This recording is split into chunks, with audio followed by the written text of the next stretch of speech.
What is up, my fellow Chibits? I'm willing to bet that none of you expected me to ever talk about this series again, unless it got an anime. And like I said many weeks ago, I have been busy. I've had to do many things in my life, with my stepmom to other things that on the side, and I just haven't had the time to read these other side series, for instance, Happiness, Horimiya, Dead Tube, Attack on Titan, stuff like that. It's been a very long time. And then there's other series I didn't even just mention, like Magi, for instance, and there's other series. But the main point is that I am finally here, and I'm finally doing my best to catch back up to these series. And to start off today, what I've already read, I've read Happiness, which that's what this video is going to be about, and I also am going to be putting up a Horimiya vid, which might be out after this video. And then I'm also reading Gintama on the side. Yes, I am reading the manga, I am catching up, so don't worry about that. I'm loving it so far, and I'm loving this new arc that's going on in the manga. And then Dead Tube, I should be caught up sometime tomorrow, so there you go on that.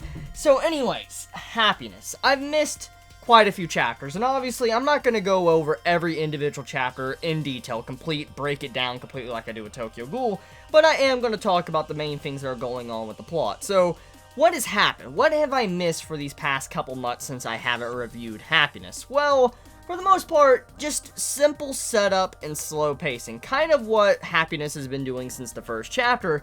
And I mean, I have to say, so far, after catching back up to the series, reading these chapters, it was so fun. It reminded me of why I loved the previous work from this mangaka, Flowers of Evil. Okazaki, he has had his conversation with Nora. He's had this, like, dialogue with her, and he found out that she is offering him an escape. For instance, hey, come with me, we need to leave this place. We can no longer stay here because it is not safe. And Nora's pretty much saying, I can't stay here, we need to leave. We gotta go, and I'll be moving soon, you wanna come with me? So Nora's kind of like, you know, putting her hand out and reaching for Okazaki's like, here, you can come with me. Which is very suspicious, because one of the main things that we found out in the recent chapters is that Nora has been watching Okazaki for a while. Okazaki was someone that she could not kill, or someone that she couldn't really harm, and she turned him. And it was a very strange thing about the chapter, and I don't completely understand the dialogue yet, because we need to find out more. But Nora is a mystery, and so far from her design and the way she's acting, she doesn't seem to be necessarily an evil person. Because in the latest chapter, which I will get into the details, but in the latest chapter, she actually goes out of her way to try to protect Okazaki, and it's like, hey, this person that you're traveling with, Yuki, he has, you know, darkness in him. He's someone that will take you down the wrong path. You shouldn't hang around him. He's pretty much bad company. You stay around him, you're going to become something you don't want to be. For instance, probably killing people, feasting on people, and doing things you never wanted to do to begin with. And so Nora was trying to give, you know, Okazaki a helping hand. And from that alone, it kind of shows her personality, that she's not necessarily evil. But there's a lot more mystery going on here, and many questions. So many questions, in fact. Hopefully they do eventually get revealed, but I have faith in this mangaka, because the mangaka did so well with Flowers of Evil. Now, getting back into the person that had darkness in them, Yuki. Yuki has been this character since the beginning of Happiness, the first chapter, the second chapter. You know, the person that was bullying Okazaki, picking on him, but then eventually turned into his friend, and then he was turned as well. And there's been many theories. I was talking about it in my last video, like, is this, you know, friend going to be someone that's going to be his ally? Is he going to blame Okazaki? Is he going to, you know, die? Like, what type of person is he going to be? And we come to find out rather quickly, actually. So, Yuki, he's actually a person that succumbed to his bloodthirsty bloodlust. For instance, he needed blood, and he killed his mother. Yeah. He killed his fucking mother, and that was something I did not expect. Like, when I was catching up and I saw how he was just thinking about his mother in the past, and then he was just drinking her blood, and she was dead, I'm like, bro, that's kind of fucked. So, Yuki killed his own mother, and we get a little bit of his backstory. We kind of find out that he had some distance with his family. Like, his father wasn't around, his mother wasn't around, he didn't really care about them. He was pretty much a very lonely kid. He wished his parents were there, but they were never there, and kind of that explains this whole reason why he doesn't really care about killing his mother, which I hope that kind of gets dived into a little bit more, because so far, I feel like there's a lot more missing to it than his pure mode of, oh, being fine with killing his mother. Maybe he's going through stress, and he just is trying to deny the feelings he currently has after killing his mother, because he seems like he's rather crazy. I mean, in the recent chapters, the way he's acting and all that, he seems crazy, but there is a possibility, since he was thirsting for blood, he wanted some blood to drink. I mean, obviously, his raw emotions, vampire emotions took over. He attacked someone, he attacked his mother, he killed her. He honestly probably didn't mean that, but I wonder if he truly doesn't care. Does he really not care that he killed his mother? Like, is he fine with that? Does he have any emotions towards that? I mean, hopefully we come to find out a little bit more about that, because I just don't take that entire backstory of how she wasn't there for him being happy or satisfied that she's gone. She's dead. So, yeah. But anyways, back on to Nora, though.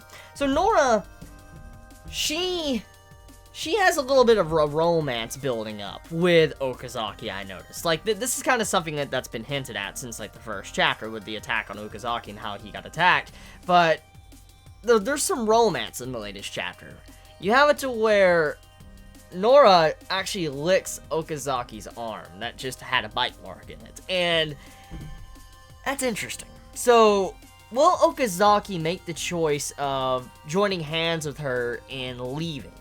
Because we do know that there is some form of people or government or something that is hunting down vampires. Because we get an example of this 2 chapters ago, to where these random people popped up, and then they rushed into Okazaki's house, and then they actually gagged him where he could not bite someone. So that kind of proves that there is people out there that know about vampires, and know that, you know, there's beings out there that want to drink blood. The main question is exactly what were they trying to accomplish? Were they trying to do the typical route you would see from humankind, try to experiment on them or kill them, or was something else going on? But regardless, though, we do know that there is some form of human organization that is hunting down supernatural beings. So because of this, this means that Okazaki, and even Yuki, if he was a good guy, which he's going to still have to do it since he's not necessarily dead yet, that means that Yuki, Okazaki, Nora, they have to continuously move, or if they cause a scene in a certain town, they might draw attention to where the police or certain other organizations might come after them. Now, we do actually find out that the people that attacked Okazaki in his house were not in fact the actual police, but that could be a lie. That could definitely be a lie. That definitely could be a government cover-up, because I mean, when it comes to series like this, especially when some form of, you know, secretive, you know, group comes in, tries to kidnap someone, usually they have a lot of force or, you know, pull and political power, and they can kind of get shit done. So I'm willing to bet that maybe the police know about it, but they're just kind of lying, or maybe they're just being told to not say anything. One or the other is going on. So yeah, Okazaki has to move. He has to leave. He can no longer stay. So that means he's going to have to walk up and just abandon his family and just run and probably never speak to him again. And I'm curious about that. Will he do that? Will he stay around? Will he, you know, join Nora? Curious about that. So yeah, it's been fun. It was fun catching up to Happiness. I'm glad I did, and overall, I'm definitely going to continue reviewing it. This is just my overall thoughts of the manga since, you know, the past couple of months I haven't reviewed it, and I definitely enjoyed it. And if this is your first time hearing about this manga, Happiness, I do have a playlist of Happiness. Most likely, you could type in on my channel, you know, like Happiness, go to my playlist, you'll see Happiness there. It has all of my, you know, chapter reviews of Happiness there. And yeah, go see it for yourself if you're interested in the series, if you want to read it for yourself. But it's pretty good. Yeah, I like these few chapters. Let me know your thoughts in the comments below. You have a wonderful day or night wherever you live. Please be safe. Chibi out.